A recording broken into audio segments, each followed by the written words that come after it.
সুপ্রিয় দর্শক, আমি মুর্শিদুল ইসলাম সবাইকে স্বাগত জানাচ্ছি সম্পাদকীয়তে। আমাদের আজকের বিষয় টেলিভিশনে ঈদ বিনোদন, আর এ নিয়ে আমাদের সাথে আলোচনার জন্য উপস্থিত হয়েছেন দেওয়ান শামসুর রাকিব, অনুষ্ঠান প্রধান RTV, রয়েছেন কচি খন্দকার, নির্মাতা, নাট্যকার ও অভিনেতা, এবং মিশু চৌধুরী, অভিনেত্রী ও সাবেক ক্রিকেটার। প্রিয় দর্শক, আপনারা ইচ্ছে করলে আমাদের সাথে এই আলোচনায় যোগ দিতে পারেন। সেজন্য আমাদেরকে ফোন করতে হবে, যেই নাম্বারগুলো টেলিভিশনের পর্দায় দেখা যাবে সেই নাম্বারে। এছাড়া আপনারা ফেসবুক অথবা SMS এর মাধ্যমে আপনাদের মন্তব্য পাঠাতে পারেন। তা আমরা আলোচনায় যাবার আগে একটু দেখে নেব এই মুহূর্তের প্রধান শিরোনামগুলো। ঈদের ছুটির আগে শেষ কর্মদিবসে ট্রেন, বাস ও লঞ্চে ঘরমুখী মানুষের ভিড়, মহাসড়কে বাড়তি চাপ। ভোগান্তি কমাতে চেষ্টা চলছে বললেন সেতুমন্ত্রী। ভিয়েতনাম থেকে আমদানি করা চালের প্রথম চালান 15 দিনের মধ্যে চট্টগ্রামে পৌঁছাবে। প্রধানমন্ত্রীর সঙ্গে সাক্ষাতে জানালেন দেশটির নবনিযুক্ত রাষ্ট্রদূত।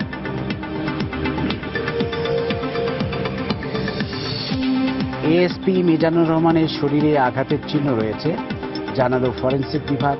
শিগগিরই ধরা পড়বে অপরাধী বললেন IGP।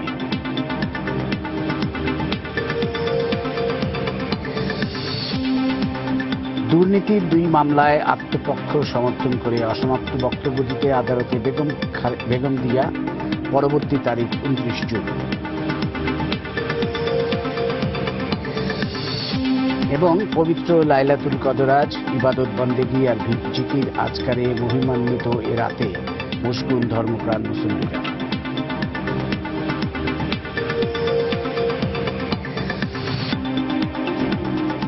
আমরা এবার চলে আসবো আমাদের আলোচনায়। ঈদ আর অল্প কয়েকদিন মাত্র বাকি, এবং আমরা জানি যে ঈদ আসলেই টেলিভিশন চ্যানেলগুলো মেতে ওঠে দর্শকদের জন্য কে কত ভালো অনুষ্ঠান দিতে পারবে সেই প্রতিযোগিতায়। এবারও তার ব্যতিক্রম ঘটছে না, এবং প্রতিবারই কিন্তু আমরা দেখছি চ্যানেলগুলো চেষ্টা করে নতুন নতুন আইডিয়া নিয়ে হাজির হতে দর্শকদের সামনে, এবং দর্শকরাও এই কয়েকদিন প্রাণ ভরে অনুষ্ঠানগুলো উপভোগ করেন।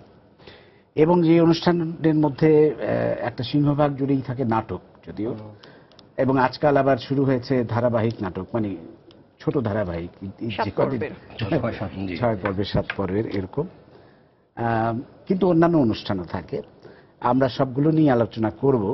প্রথমেই যদি দেওয়ান শামসুল রাকিব, তোমার কাছে আসি, যে তুমি একটু যদি বলো যে RTVর প্রোগ্রাম কেমন ভাবে এবার সাজানো হচ্ছে, সেটা আগে শুনে আসি। RTV বরাবরই দর্শকদের রুচি এবং বিনোদনের চিন্তা ভাবনা করেই প্রোগ্রামটা ডিজাইন করে থাকে, এবং আমাদের চ্যানেলে বেশ প্রোগ্রাম একটু বেশি পরিমাণে থাকে, যাতে বিনোদন এবং মানে দেখানোর ব্যাপারটা আমরা খুব ভালোভাবেই সিরিয়াসলি নেই আর কি, যাতে দর্শকরা সেভাবে আমাদের টিভিটা দেখে আর কি। যেমন আমরা সকালবেলা শুরু করতেছি বাচ্চাদের জন্য আসলে সিসিমপুর, এটা প্রতিবার থাকে। হালুম টুকটুকি, এরা খুব জনপ্রিয়। বাচ্চারা এই প্রথম তাদের প্রতিটা ঈদেই কনভারসেশন করতে পারে। আচ্ছা, এরপর আমরা এবার সিনেমাটা আমাদের একটা জায়গা নিয়ে আসে, সেই সিনেমাটা আমরা একটু সিরিয়াসলি বা অন্যভাবে নেওয়ার চেষ্টা করেছি। যেমন এবার 2টা প্রিমিয়ার করতেছে, এটা হলো ব্লকবাস্টার সিনেমা আয়নাবাজ, যেটা আমাদের চ্যানেল প্রিমিয়ার হচ্ছে, পাশাপাশি একটা আছে ওয়ান ওয়ে, এছাড়া আরো 13টা ছবি আছে আর কি। এরপর আমরা চলবো 3টা, আপনি বললেন ধারাবাহিকের দর্শক তৈরি হয়ে গেছে অলরেডি, সবাই একটা সিরিজ ধারাবাহিক দেখতে চায়। তো সেইভাবে আমাদের গতবার নাটক ছিল মাহিনের পাদুকা জোড়া, এবার সেটাই আমরা সিকুয়েল করতে, সাগর জাহান নির্মিত, নাম হলো মাহিনের নীল তোয়ালে। পাশাপাশি মাসুদ সাইজানের ছোট লোক নামে একটা ধারাবাহিক আছে, গতবার উনি করেছিলেন। পাশাপাশি আছে আরিফ রহমানের প্যারা, ওটা আমাদের 4 কিস্তি যাচ্ছে, মানে এত পপুলার ছিল যে সেভাবে আমরা ওটা একটা কোন জায়গায় ধারাবাহিকতা রাখতে হয় সাজানোর মধ্যে, যেটা পাবলিক দর্শক গ্রহণ করে, ওটাকে আমরা আবার সিরিয়াসলি নেই। আর এছাড়া আমাদের যেমন যমজ খুব পপুলার সিরিজ, হ্যাঁ, ওর পাশাপাশি আমাদের ঘাওড়া মজিদ নামে একটা নাটক ছিল, খুব পপুলার হয়েছিল, ওটা আমরা এবারও একটা সেকেন্ড কিস্তি দেওয়ার চেষ্টা করতেছি, যাতে পাবলিক আর নিতে পারে। আর এছাড়া মাখন মিয়ার অদ্ভুত বউটা, মানে লোকটার ক্যারেক্টার একটু অদ্ভুত, তার বউটাও অদ্ভুত, এই নিয়ে একটা এরকম কিছু নাটক আমরা প্ল্যান করছি। এছাড়া আমরা এবার ব্যতিক্রমী কিছু আয়োজন চেষ্টা করছি, যেমন আমরা এবার চিরচেনা সৌরভের গল্প নামে আমরা একটা সিরিজ, আমরা একটা 60টা নাটক 7জন মেকার বানিয়েছেন, কিন্তু গল্পগুলি আমরা নিয়েছি আসলে আমাদের ক্লাসিক উপন্যাস থেকে। আচ্ছা, যেমন শরৎচন্দ্রের দত্তা এবং পরিণীতাকে যদি এই সময় আমরা ভাবি তাহলে কি তার উপস্থাপনাটা কি, বা বঙ্কিমচন্দ্রের কপারকুণ্ডলার এই সময়কার উপস্থাপনাটা, ইভেন রবীন্দ্রনাথের বিখ্যাত নষ্টনীড় এবং শেষের কবিতা, এই সময়কার উপস্থাপনা নিয়ে আমরা একটা করতে চাই। পাশাপাশি যেটা বললাম আয়নাবাজি কথা চলে আসলো, আয়নাবাজি অরিজিনাল সিরিজ নামে আমরা একটা নাটক চালাচ্ছি, এটা সিরিজ হবে, 7টা মেকার কাজ করেছেন। ওটা আমরা করছি এই কারণে যে আয়নাবাজি যখন প্ল্যানিং হয় তখন প্ল্যানিং পর্যায়ে অনেক গল্প থাকে, আপনি যেহেতু চলচ্চিত্রের লোক, অনেক গল্প কিন্তু সাব থাকে, সেগুলো তো ওনারা ফিল্মে আনতে পারেননি। তো গল্পগুলি খুব ছিল আর কি, মানে যখন তারা প্রাথমিক পর্যায়ে ভাবতেছিলেন ওই গল্পগুলো রয়ে গেছে, তো ওই গল্প নিয়ে আসলে 7টা সিরিজটা হচ্ছে। এবং এটা মানে একাধিক চ্যানেলে দেখানো হবে? ওইটা বোধহয়, হ্যাঁ, ওইটা একাধিক চ্যানেলে দেখা যায় এই আর কি। আর পাশাপাশি টেলিফিল্ম থাকে, টেলিফিল্ম আমাদের থাকতেছে, একটু ব্যতিক্রমিত রাখার চেষ্টা করেছি। আর এছাড়া আগের দিন আমরা কালচার প্রোগ্রাম দিই, যেহেতু মিউজিকটা আমাদের দেশের জনগণ, মানে আমরা মিউজিক অন্তপ্রাণ, আগের দিন নাটকের ভিড়ের মধ্যে একটা আগের দিন মিউজিকটা রাখছে আর কি, লাইভটা মিউজিক যাবে। এই ছিল আমাদের এবারের মূল আয়োজনের। চমৎকার, আমার মনে হয় বেশ বৈচিত্র্য আছে আয়োজনগুলোর মধ্যে। এবং অন্যান্য চ্যানেলও নিশ্চয়ই এইরকম বৈচিত্র্যময় প্রোগ্রামই করছে। আমরা দুঃখিত যে সবার কথা আজকে শোনা গেল না, তবে আমরা সবার কথাই বলতে চাই। আমরা হয়তো বলবো আমাদের অন্যান্য অতিথিদের আলোচনায়। কচি খন্দকার, আপনি একাধারে নির্মাতা, নাট্যকার এবং অভিনেতা হিসেবে আপনি কিন্তু খুবই জনপ্রিয়, এবং আমারও একজন প্রিয় অভিনেতা, আমি বলিনি আপনি। তো আপনি এবারের ঈদে আপনার রচিত নাটক বা নির্দেশিত নাটক বা অভিনীত নাটক কি কি যাচ্ছে? আসলে আমি যেটা নির্দেশনা করেছি, মানুষ অবলিক অমানুষ, আচ্ছা, এটা বৈশাখী টেলিভিশনে যাবে ঈদের 3য় দিনে। আচ্ছা, মোশাররফ করিম অভিনীত মূলত। এই নাটকটির পাশে আর একটি নাটক আমি ইস্যু নামে একটি নাটক করেছি, এটা আমার লেখা, এটা চ্যানেল আয়ে যাবে। আচ্ছা, আর মাইক্রোফোন নামে একটি নাটক লেখা হয়েছে, সেটা যাবে বাংলা ভিশনে।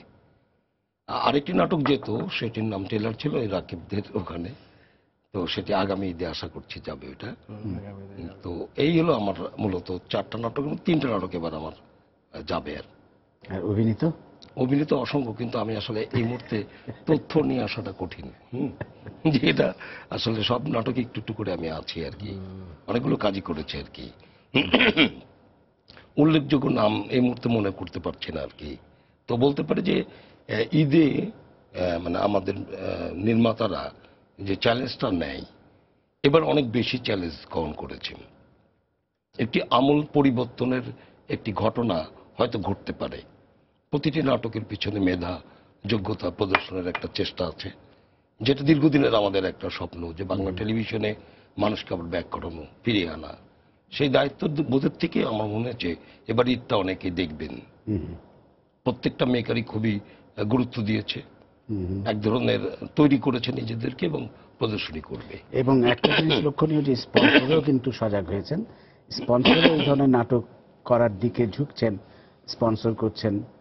মোস্তফা সরওয়ার ফারুকী যেমন 7টি নাটক নিয়ে আসছে, জি জি জি, মোট 12টি নাটক করবে তার ছবিহাল থেকে, তার মধ্যে 7টি মনে হয়। আমি তো বললাম মানে এবার প্রত্যেকটা নির্মাতাই খুবই যোগ্যতার পরিচয় দেবেন, এবং আশা করি দর্শক এবার নতুন ভাবে দেখবে নাটকগুলো। দর্শক বাংলাদেশের চ্যানেলগুলোই দেখবেন নিশ্চয়ই, আমরা আশা করছি।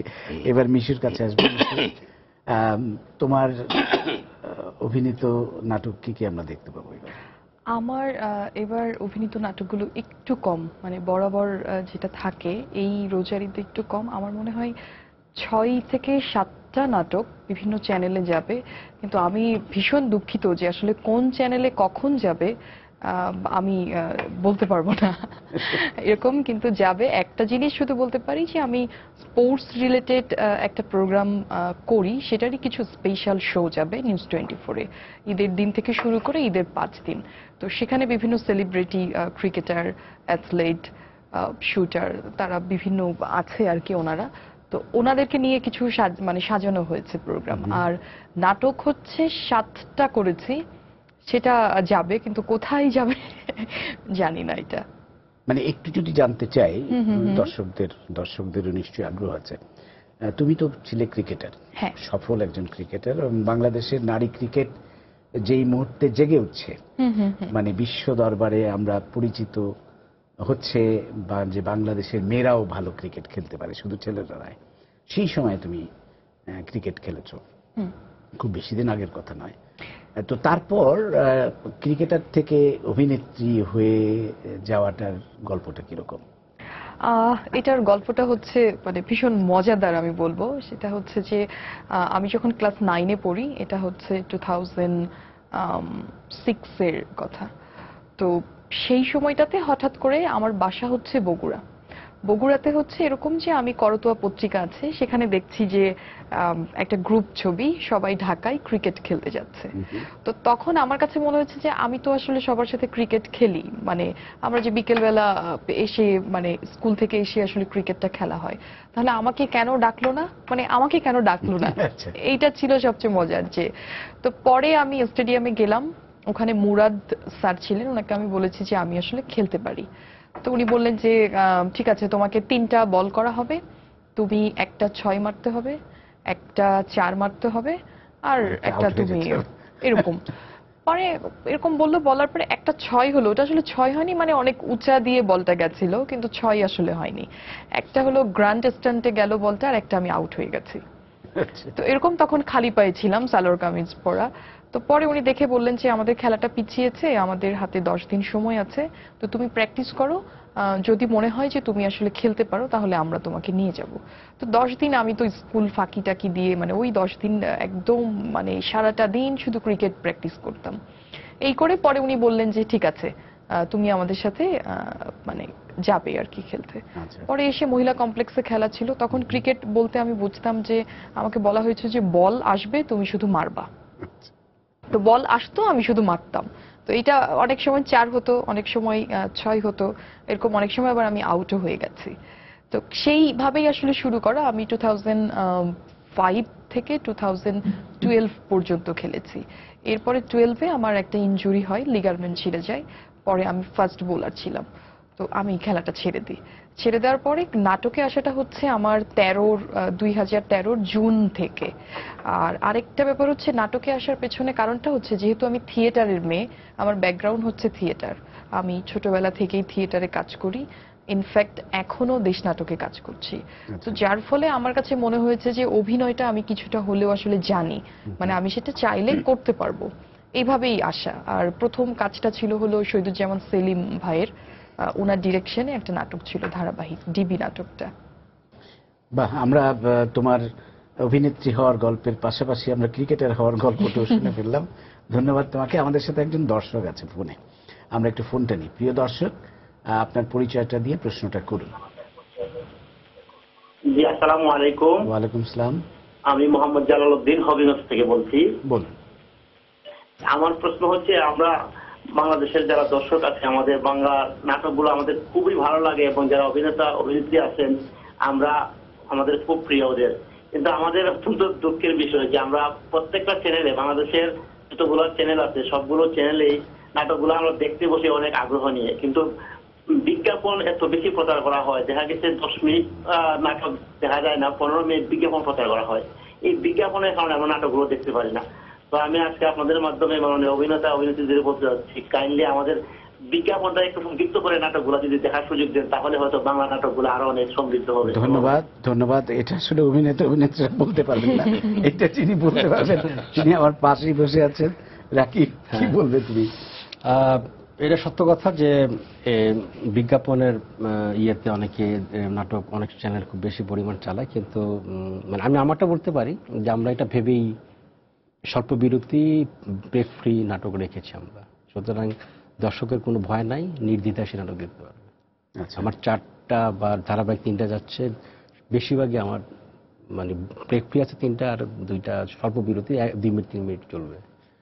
দর্শক খুব আরামে একটা নাটক শেষ করতে পারবে। না, এখন ইদানিং আমরা দেখছি যে চ্যানেলগুলো এই ব্যাপারে কিছুটা সচেতন হচ্ছে, এবং অনেক চ্যানেলই কিন্তু বিজ্ঞাপন চলবে। বিজ্ঞাপন ছাড়া নাটক, বিজ্ঞাপন ছাড়া মানে সামনে পিছিয়ে বিজ্ঞাপন দিচ্ছে, কিন্তু নাটক চলার এর মধ্যে আমরা ফিরছিও দিয়ে দিচ্ছি দিচ্ছে না। যাতে 2 মিনিটের মধ্যে বা 1 মিনিটের দর্শকের অবস্থানটা বুঝতে পারছি। এবং এটা আমরা দেখেছি যে জি টিভিও এই ধরনের একটা উদ্যোগ Break নিয়েছে, free অনেক অনেক চ্যানেলই এগুলো করছে। তো আমি রাকিবের কাছে আর একটু জানতে চাইবো যে তুমি তো তোমার চ্যানেলের কথা বললে, জি। অন্যান্য চ্যানেলের কি ধরনের আয়োজন আছে তোমার কি জানা আছে? বা মানে যেহেতু তোমাদের চ্যানেলের অনুষ্ঠান পরিকল্পনা করার সময় তোমরা তো খোঁজ খবর রাখো অন্যান্য চ্যানেলও, যেহেতু তাদেরকে আমরা আজকে পাচ্ছি না আর কি, তাদের হয়ে কি কিছু কথা বলা যায়?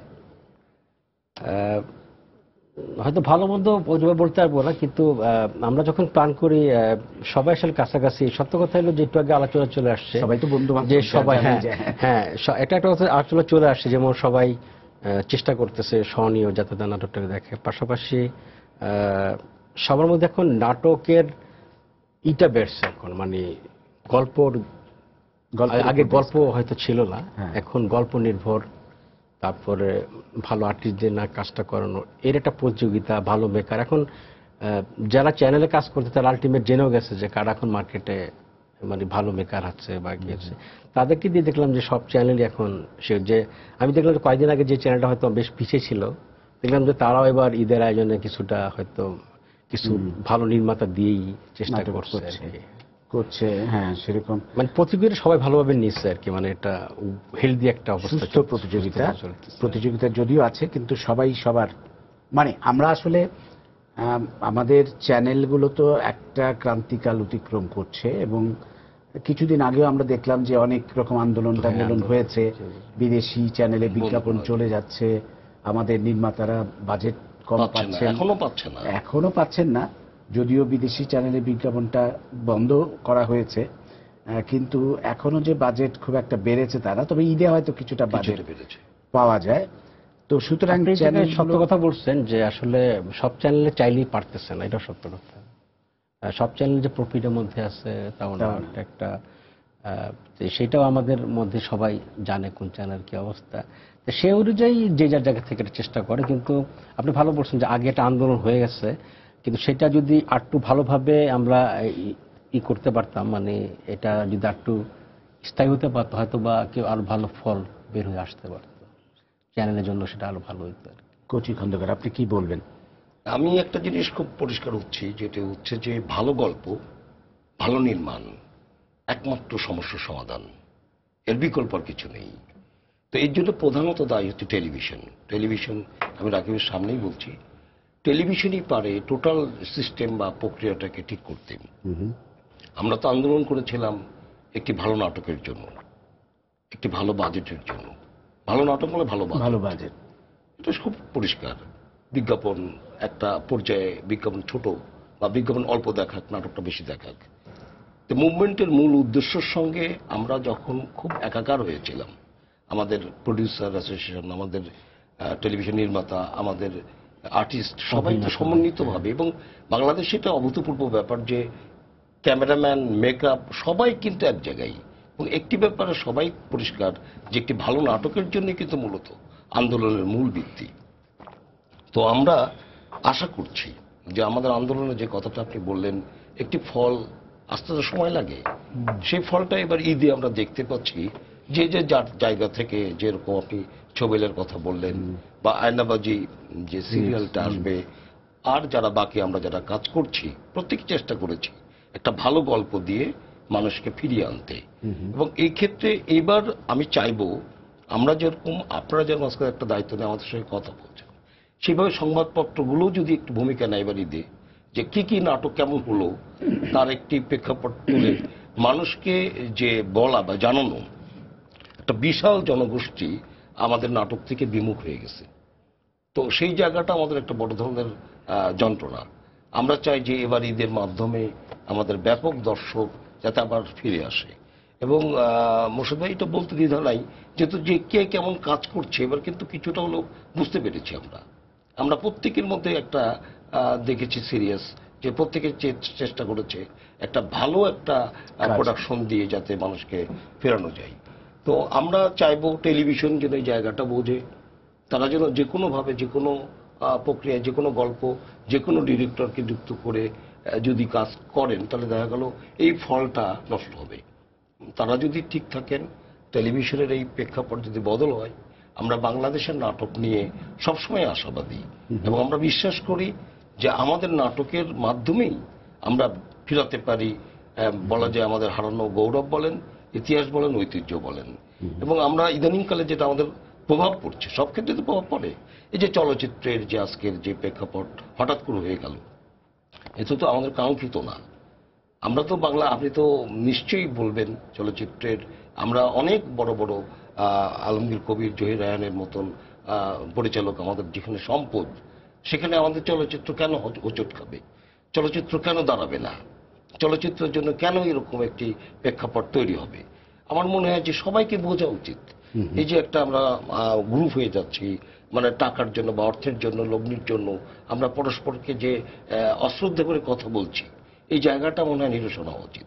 এবং অচিরেই দর্শকদের মধ্যে যে প্রতিক্রিয়া হচ্ছে এটা নিয়ে, সেটা কিন্তু ভালো না। আমাদের সবাইকে বুঝতে হবে আমাদের মূল সম্পদ হচ্ছে আমাদের দর্শক।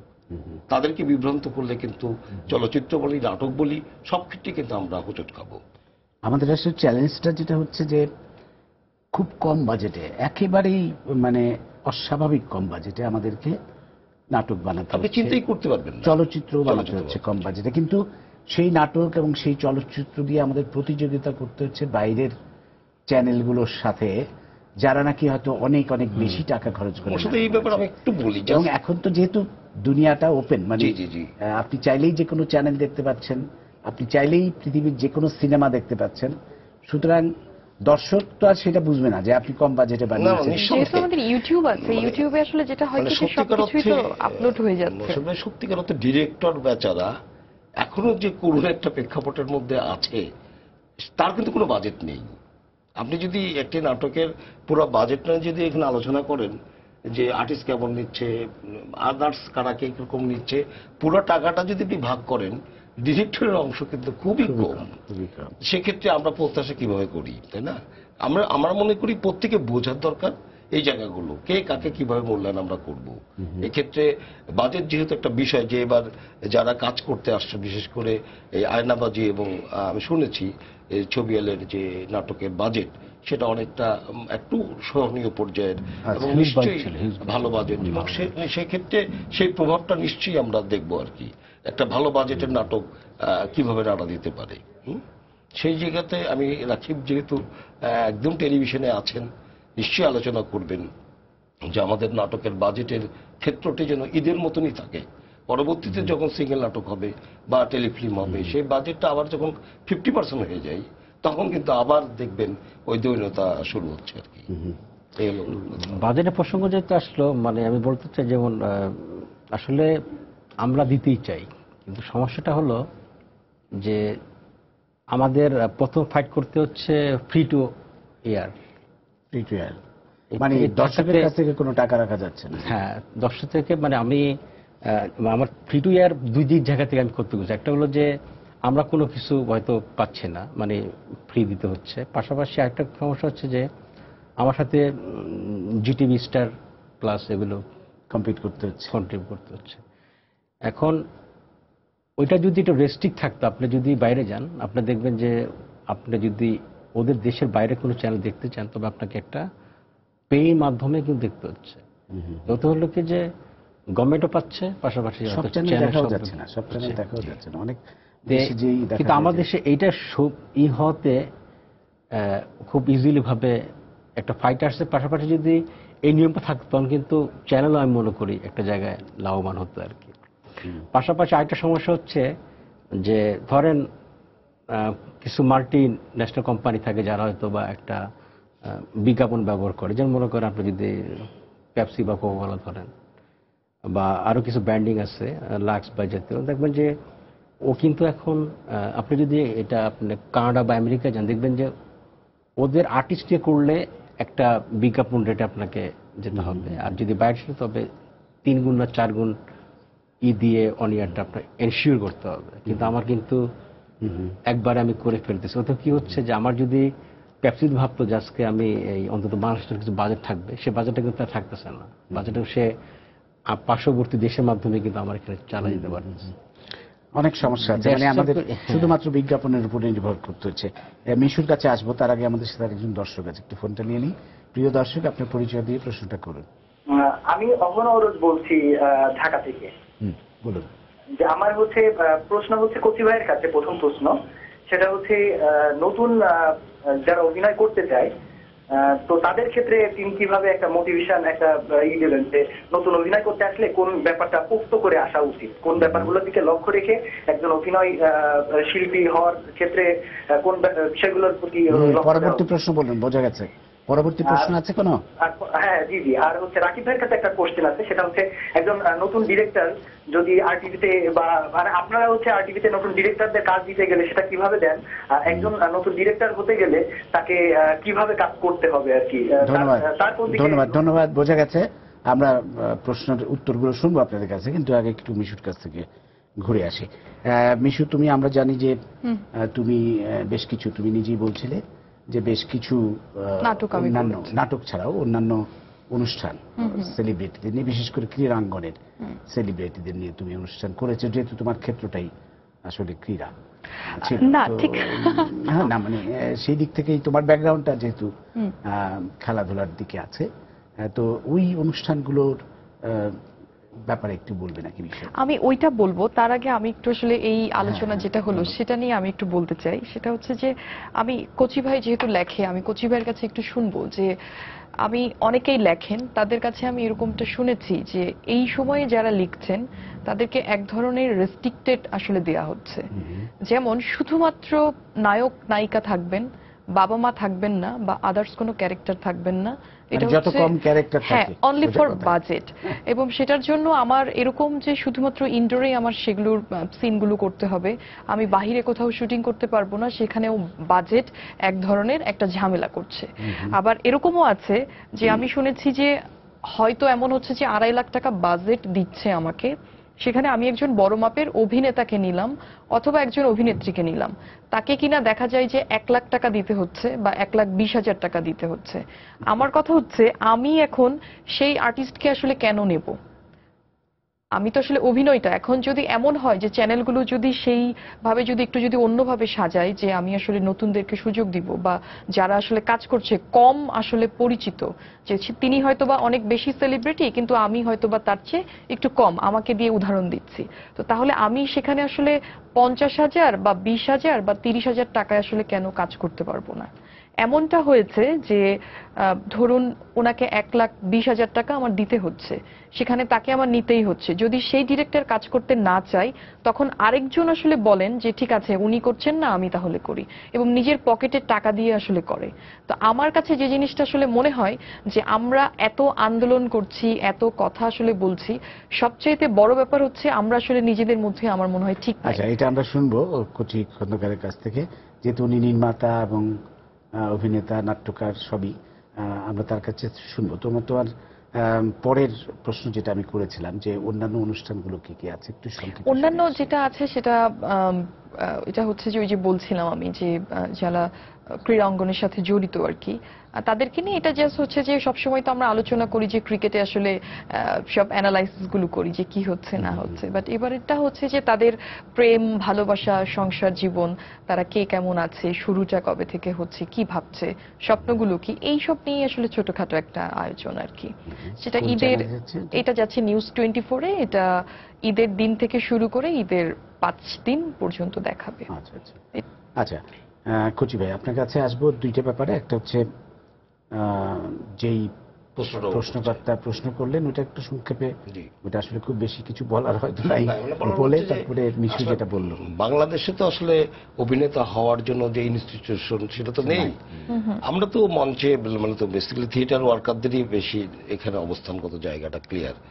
তো আমি থিয়েটার বলি না যে থিয়েটারই একমাত্র মাধ্যম হতে পারে। তো ও যদি সত্যিকার অর্থে কর্মী বা আমাদের নাটকে আসতে চাই, পড়াশোনাকে করতে হবে, অবজারভেশন করতে হবে, মঞ্চ নাটক দেখতে হবে, ভালো নাটক যেগুলো এখন ইউটিউবে তো প্রচুর নাটক দেখা যাচ্ছে, এবং চলচ্চিত্র দুটোই দেখতে হবে। অভিনেতাদের জীবন জানতে হবে, এবং আমি মনে করি একটি মানুষ যদি ব্যক্তিগতভাবে পড়াশোনা বিস্তৃত করতে পারে এবং ব্যক্তি জীবনের অভিজ্ঞতা ব্যাপক অর্জন করতে পারে, আর একটি মানুষকে যদি রিড করতে পারে, অবজারভেশন করতে পারে এবং সব ধরনের শ্রেণীর মানুষের সঙ্গে যোগাযোগ স্থাপন করতে পারে, সেই লোকটি একজন ভালো অভিনেতা হয়ে উঠতে পারে। মিশু যেটা বলল, মিশু একটা কথা বলেছে, খুব ভালো কথা বলেছে, যে বাজেটের একটা কথা বলেছে। নাট্যকারদেরকে নির্দেশ জারি করা হয় যে কি কিরকম, বিশেষ করে বাবা থাকবে না, কোনো কিছু থাকবে না, নায়ক নায়িকা ইস্যু থাকবে, আর ক্যারেক্টারগুলো সব ফোনে কথা বলবে বা এরকম কিছু হচ্ছে আসলে।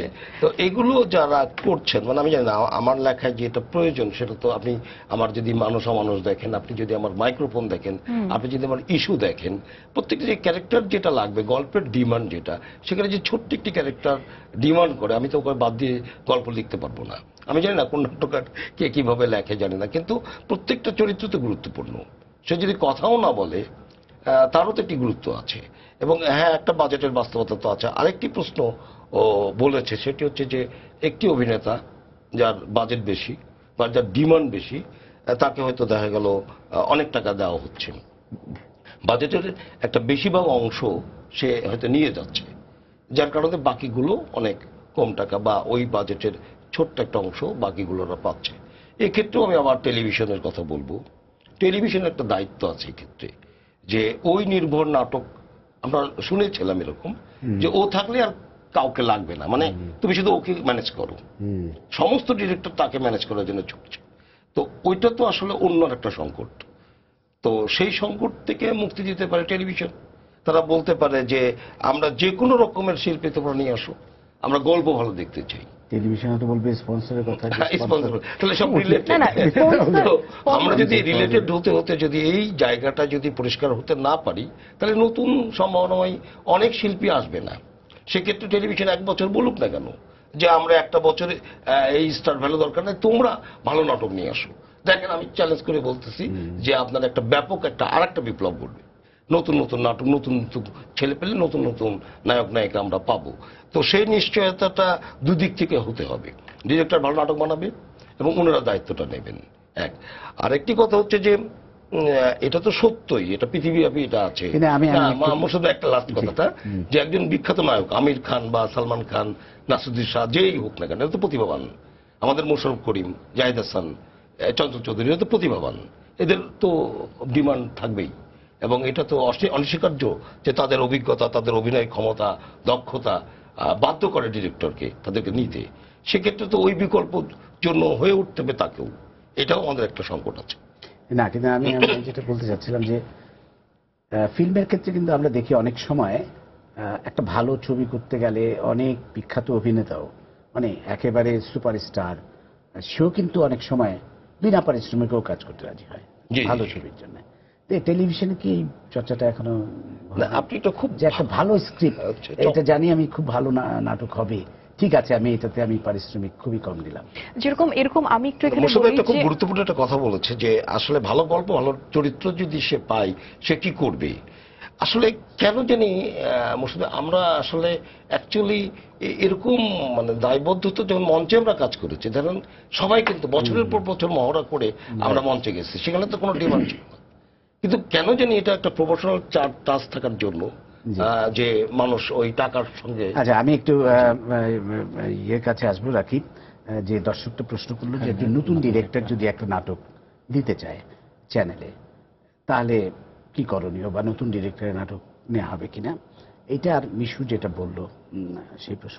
অভিনেতাটা নতুন ডিরেক্টর সম্বন্ধে যেটা বলতে চাই, যে আরটিভি অলরেডি অনেকে এটা হয়তো শুনছে বা দেখছে যে আমরা কিছু নতুন ডিরেক্টর অলরেডি তৈরি করেছি, তারা এখন মার্কেটে ভালো করছে। এর একটা কারণ ছিল যে আমরা রেগুলার প্রিভিউ হয় আরটিভিতে, হয়তো অনেক জায়গায় সবসময় কমন কথা শুনি, চ্যানেলে কোনো প্রিভিউ হয়, আমরা শুনি কমন, আমার ডেইলি 2.5 থেকে 3 ঘন্টা ব্যয় হয় শুধু প্রিভিউ থাকা লাগে। একটা জিনিস যেটা আমরা শুনেছিলাম আন্দোলনের সময় কিছুদিন আগে, যে এজেন্সিগুলো সব নিয়ন্ত্রণ নিয়ে নিচ্ছে, এজেন্সিগুলো নির্ধারণ করে কোন নাটক কোন চ্যানেলে যাবে না যাবে, সেটা কি এখনো সত্যি? এজেন্সিটা আসলে বিভিন্নভাবে বিভিন্ন চ্যানেলের একটা ইয়েতে আছেন, আমাদের চ্যানেল এজেন্সি নির্ভর নাটক যদি আমরা ধরি যে ধারাবাহিক বা এরকম কোনো আমাদের প্রিভিউ মাধ্যমেই এখন তুলে যাচ্ছেন, আমরা আমাদের নাটক প্রিভিউ করে নিচ্ছি। সেটা বললাম যে আমাদের একটা কমন কথা আমরা শুনি যে চ্যানেল প্রিভিউ হয় না, আমাদের চ্যানেলে প্রিভিউ রেগুলার হয় এবং আমরা সেখান থেকে আমরা দেখা যাচ্ছে যে আমরা নতুন কিছু ডিরেক্টর পাই। আমরা যেটা হয় যে আমাদের সোজা নিয়ম আছে যে আমাদের নাটক ভালো হলে নতুন কি আমরা ভালো নাটক নিতে চাই এবং নতুন কি হলো বিষয় না, দেখা যাচ্ছে ওর সাথে এরপর পরিচয় হয়েছে, তাকে আমি চিনি না, সে দিয়ে গেছে, আমি দেখার পর 7 দিনের মাথায় তার ডাক দিয়েছি, ভাই একটু আসেন, ফার্স্ট টাইম এরকম এই সুযোগটা আমাদের আছে। আর অভিনেতা যেটা বললো যে আসলে আমার মনে হয় যে ওই অভিনেতাটার সংখ্যাটা খুব কম এবং তারা হার্ডলি বোধহয় 6-7টা নাটক করে ঈদে, যে নির্দিষ্ট কিছু অভিনেতা হয়তো ঈদের টাইমে তারা কাজগুলো করে। এখন চ্যানেল বা ইয়ের জায়গা থেকে হয়তো অনেক সময় হয় কি যে অনেক সময় মনে হতেই পারে যে ঠিক আছে এটা আমরা নিয়ে দেখি, সবসময় যে আমরা নিই তা না, এটা একটা হিসাবে একটা বিষয় আছে যে এবার কি নেবো এটা নির্ভর। আচ্ছা, আমাদের সময় খুবই শেষ প্রায়। মিশু কিছু একটা বলতে চাচ্ছিলেন? না, আমি আসলে বলতে চাইছি কি যে আমরা আসলে আমাদের অন্য দেশ নিয়ে আসলে কথা বলি, প্রোডাকশন নিয়ে কথা বলি, আর্টিস্ট নিয়ে কথা বলি। তো আমার মনে হয় কি যে নিজেদের ভেতরেই আসলে অনেক কিছু আছে। তো সবাই মিলে যদি আমরা একটা সমন্বয় ঘটাতে পারি এবং সবাই যদি একসাথে কাজ করি, একা না, মানে যেই ভাবনাগুলো আমরা ভাবি অনেক সময় হয় কি যে আমরা বলছি মুখ দিয়ে কিন্তু সেটা আসলে করছি না। তো আমি আসলে চাই যে সবাই আমরা একসাথে যদি কাজ করি, ভাবনাগুলো যদি একসাথে ভাবি, তাহলে আমাদের অনেক অভিনেতা অভিনেত্রী ভালো ভালো আমরা গল্প পাবো, ভালো ভালো অভিনেতা অভিনেত্রী পাবো এবং বাজেট আমার সেই জায়গা থেকে হয়তো খুব অচিরেই ঠিক হয়ে যাবে। যেহেতু একটা আন্দোলন আমরা করেছি এবং টেলিভিশনও কিছুটা হলেও তো বেঁকে বসেছে, আসলে তারাও হয়তো চেষ্টা করছে বাজেট দেবার জন্য, নতুন নতুন ডিরেক্টর কাজ করবে। তো সবকিছু মিলে একটা জায়গাতে না থেকে আমরা আসলে যদি সামনের দিকে একটু মানে এগোবার যদি চেষ্টা করি, আমার মনে হয় সেটা খুব বেশি ভালো হবে। ধন্যবাদ। আমরাও আশা করব যে এগোবে আমাদের চ্যানেলগুলো এবং এই ঈদে দর্শকরা আনন্দ নিয়ে আমাদের চ্যানেলগুলো দেখবেন। এবং দর্শকদের জন্য একটা কথা বলি যে বাংলাদেশের চ্যানেল দেখুন, নিজেদের চ্যানেল দেখুন, আপনারাই কিন্তু শেষ ভরসা। এবং একটা জিনিস মনে রাখতে হবে যে আমাদের চ্যানেল হচ্ছে বিজ্ঞাপন, সেই বিজ্ঞাপনের যন্ত্রণা যতটুকু কমানো যায় সেই চেষ্টা চ্যানেলগুলো করছে, কিন্তু কিছুটা যন্ত্রণা হয়তো আপনাদের সহ্য করতেই হবে, কারণ এছাড়া কিন্তু চ্যানেলগুলো বাঁচবে না, নির্মাতাদেরও টাকা দিতে পারবে না। আশা করি আপনারা বাংলাদেশের চ্যানেল দেখবেন, বাংলাদেশের চ্যানেলকে বাঁচাবেন। আপনাদের অসংখ্য ধন্যবাদ। প্রিয় দর্শক, সবাইকে শুভেচ্ছা জানিয়ে শেষ করছি আজকের সম্পাদকীয়। আগামীকাল আবারও দেখা হবে রাত 10টায়। দেখার আমন্ত্রণ রইল। শুভরাত্রি।